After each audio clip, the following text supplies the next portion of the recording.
Olá pessoal, tudo bem? Hoje eu vim falar de uma ferramenta chamada pausa positiva.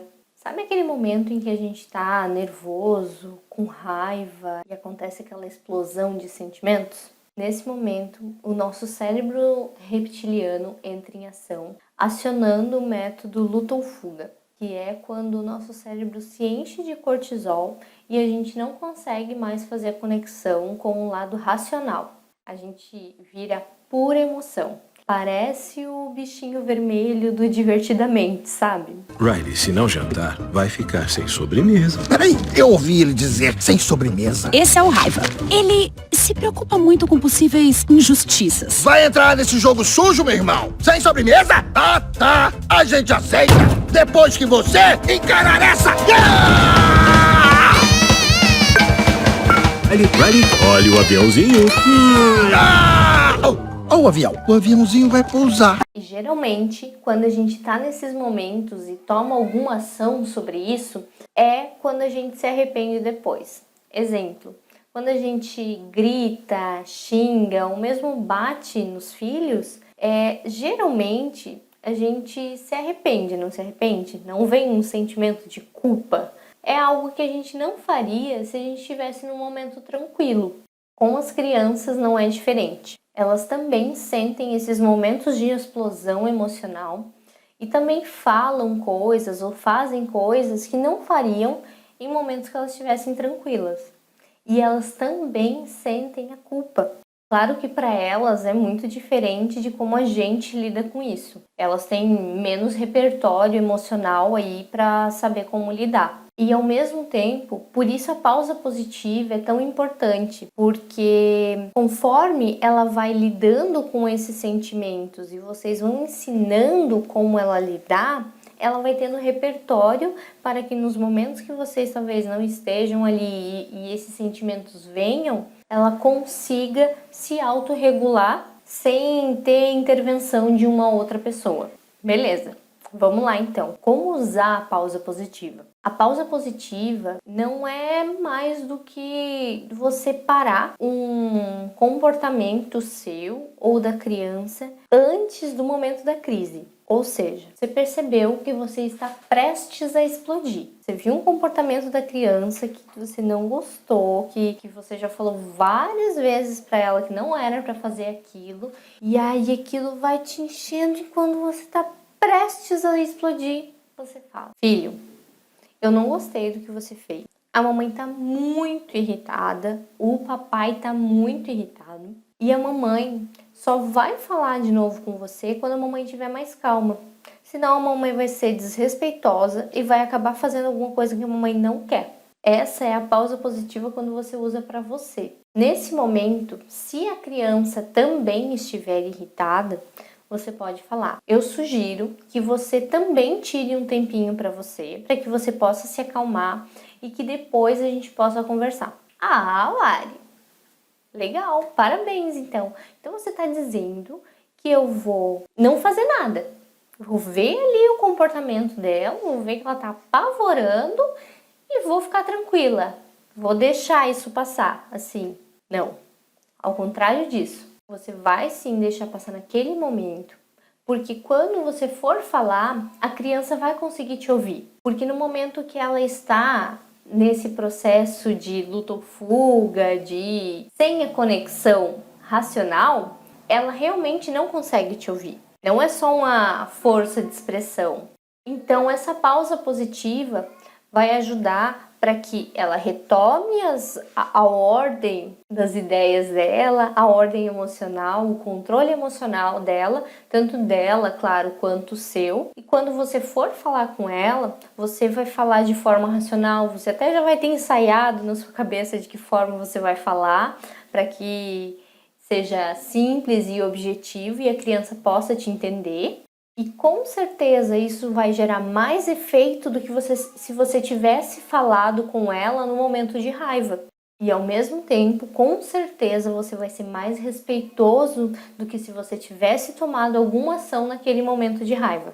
Por isso, essa ferramenta é tão poderosa, porque ela acaba antecipando esse momento da crise e cortando ela no início. Sabe quando acontece de vocês se retrucarem, né? Esses momentos vão ser cortados já no início.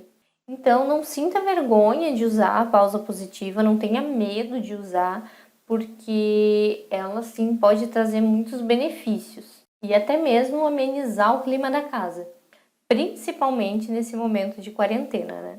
A pausa positiva, ela vem junto com a ideia do cantinho positivo. Qual que é essa ideia do cantinho positivo? É você ter um espaço, tanto para você e para os seus filhos também, onde eles podem ser o mesmo espaço ou espaços diferentes, não tem regra. Esse espaço possa ser um espaço tranquilo, um espaço aconchegante, acolhedor, para que a criança ela se sinta bem e com isso ela possa agir bem, agir melhor. Afinal, lembra?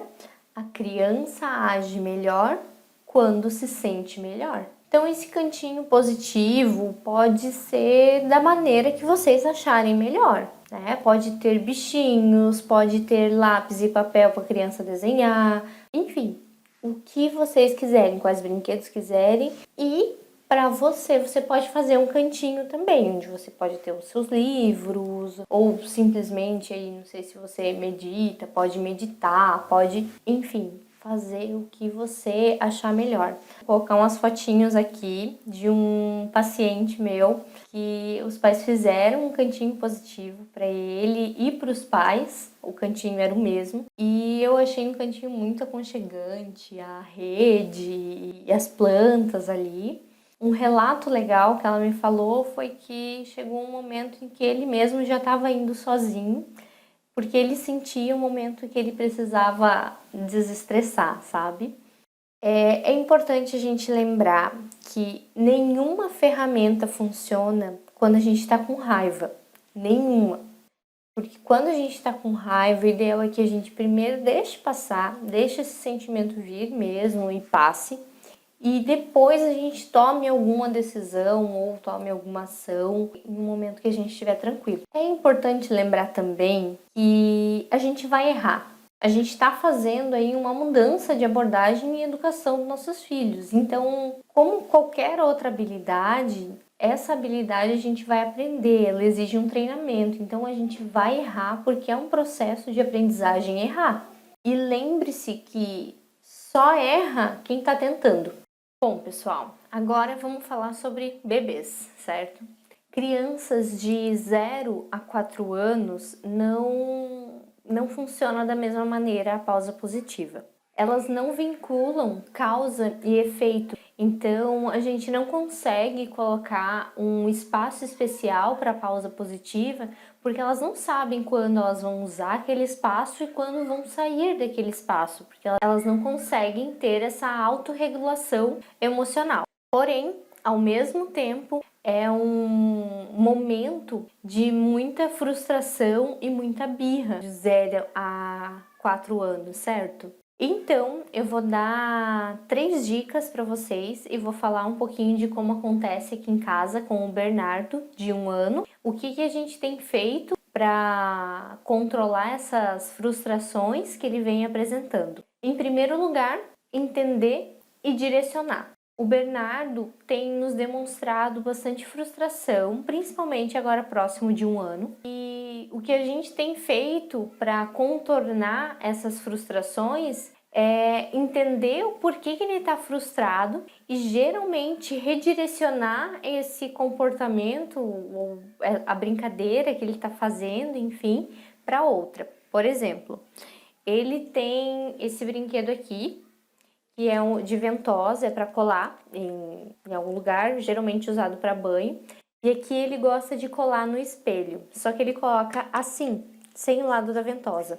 E aí cai, aí coloca, cai de novo, e ele fica puto da cara. E o que a gente tem feito quando vê esse comportamento dele? Geralmente ele tá brincando sozinho com esse, e aí eu chego para interromper. Vou lá e coloco, mamãe conseguiu, que legal, vamos ver se o B consegue. Arrumo na mão dele, coloco, e aí ele vê que conseguiu, ou então direciono para outro brinquedo, pego uma outra coisa, tento chamar a atenção dele. Na clínica até a gente chama de imã isso, quando você brinca com uma coisa que a criança gosta, começa a brincar sozinha e daqui a pouco ela vem.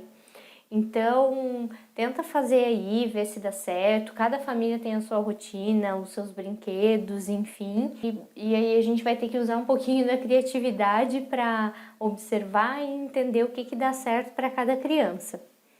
Outra dica é procurar um relaxamento para eles.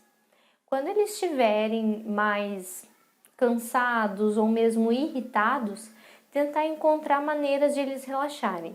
Aqui em casa funciona muito bem o banho e o soninho, sendo que o soninho nem sempre é para ele dormir exatamente, mas algumas vezes que ele estava irritado, eu já coloquei ele na cama pra gente brincar um pouco, até tentar dormir, dar aqueles tapinhas no bumbum, sabe, de soninho, e tem dado certo. Ele dá uma descansada, daqui a pouco ele levanta, já tá bem, já tá tranquilo para brincar de novo. E quando não funciona mais, a gente muda a estratégia, né? Lembrando também que não é porque aconteceu, porque funcionou num dia, que vai funcionar no outro. A última dica é tenha um tempo para você. Eu sei que essa dica é complicado, porque nem sempre, principalmente agora em quarentena, você vai ter um tempo para você. Mas se você tiver alguém te ajudando aí na sua casa, seja um irmão mais velho, o pai, uma avó, enfim, a mãe, né? Que você use essa pessoa um pouquinho. Então, que sejam 10 minutos, que você estiver muito exausto, muito cansado, que você já estiver irritado por alguma coisa, seja por algum comportamento da criança ou por algum outro motivo, que você vê que tá ficando complicado, que você vai explodir, faça uma pausa no seu dia. Tenha 10 minutos para você, vá ler, vá assistir um pedaço de uma série, vá fazer qualquer outra coisa que você goste, seja por pouco tempo, que você dê essa renovada e aí depois volte inteira para a criança. Porque a gente fica assim exausta, praticamente 100% do nosso tempo é para eles. E se a gente não achar um tempinho pra gente, a gente vai sim ficando esgotado. Então é isso. Mandem pra gente as fotos dos cantinhos positivos aí, se vocês fizerem em casa. E contem pra gente como é que tá sendo aí. Vocês estão conseguindo usar, não estão conseguindo? A gente tá muito ansioso aí pra saber como é que tá sendo aí em cada família. Até mais, até a próxima aula ou ferramenta.